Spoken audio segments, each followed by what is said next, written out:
মুর্শিদাবাদের দৌলতাবাদ থানার গ্রীনগর গ্রামের বাসিন্দা বৃদ্ধ আব্দুল খালেক মণ্ডল 12 দিন আগে মেয়ের বাড়ি যেতে গিয়ে নিখোঁজ হয়ে যান। ঘটনাচক্রে হরিহরপাড়া থানার ওসি আব্দুল সালাম শেখ সেই বৃদ্ধকে উদ্ধার করে শনিবার তার পরিবারের হাতে তুলে দেন।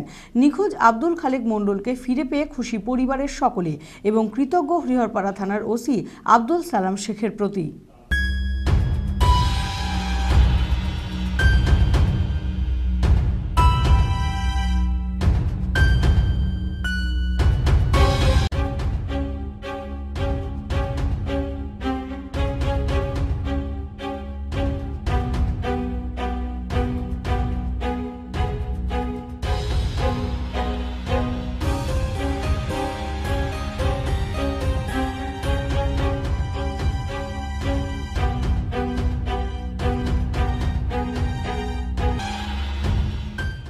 গত 12 দিন আগে মেয়ের বাড়ি যেতে গিয়ে পথ ভুলে নিখোঁজ হয়ে যান মুর্শিদাবাদের দৌলতাবাদ থানার গ্রীনগর গ্রামের বাসিন্দা বৃদ্ধ আব্দুল খালেক মণ্ডল।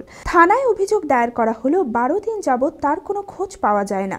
ঘটনাচক্রে হরিহরপাড়া থানার ওসি আব্দুল সালাম শেখ হাওড়া স্টেশন থেকে সেই বৃদ্ধকে উদ্ধার করে শনিবার তার পরিবারের হাতে তুলে দেন। দৌলতাবাদ থানার মাধ্যমে খোঁজ পেয়ে ছুটে আসে বৃদ্ধের পরিবারের লোকেরা। নিখোঁজ আব্দুল খালেক মণ্ডলকে ফিরে পেয়ে খুশি পরিবারের সকলে এবং কৃতজ্ঞ হরিহরপাড়া থানার ওসি আব্দুল সালাম শেখের প্রতি।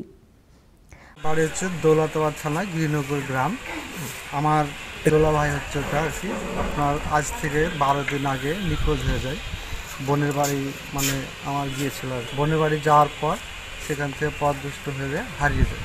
এখান থেকে আপনার আমাদের হরিহরপাড়া থানার বড়বাবু আপনার হাওড়া স্টেশন থেকে যেভাবে হোক আমাদের উদ্ধার করেছেন এবং তাতে বড়বাবুর সাহায্যে আমরা যে ফিরে পেয়েছি তাতে আমরা খুব গর্বিত এবং আমরা আশা করব যে এইরকম বিপদ থেকে যেন সমস্ত পুলিশ আধিকারিকরা তৎপর থাকে, তাতে খুব হব। দৌলতাবাদ থানা আমার বাবা নিখোঁজ হয় 12 দিন আগে বোনের বাড়ি যেতে দিয়ে 12 দিন পর আমরা হরিহরপাড়ার বড়বাবু থানায় আমাদেরকে ঠিকানা দিয়ে ওখানে খুঁজে দিয়েছে। তাতে আমার বাবাকে পেয়ে আমার খুব আনন্দ। তো নিঃসন্দেহে ভালো, এরকম মানুষ প্রত্যেকটা মানুষেরই জানে হেল্প করে, তাতে প্রত্যেকটা মানুষেরই মঙ্গল হয়। হরিহরপাড়া থেকে রাকিবুল ইসলামের রিপোর্ট, টিভি 24 বাংলা। আপনারা দেখছেন টিভি 24 বাংলা।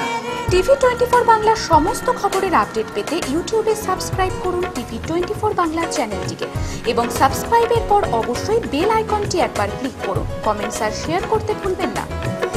টিভি 24 বাংলা।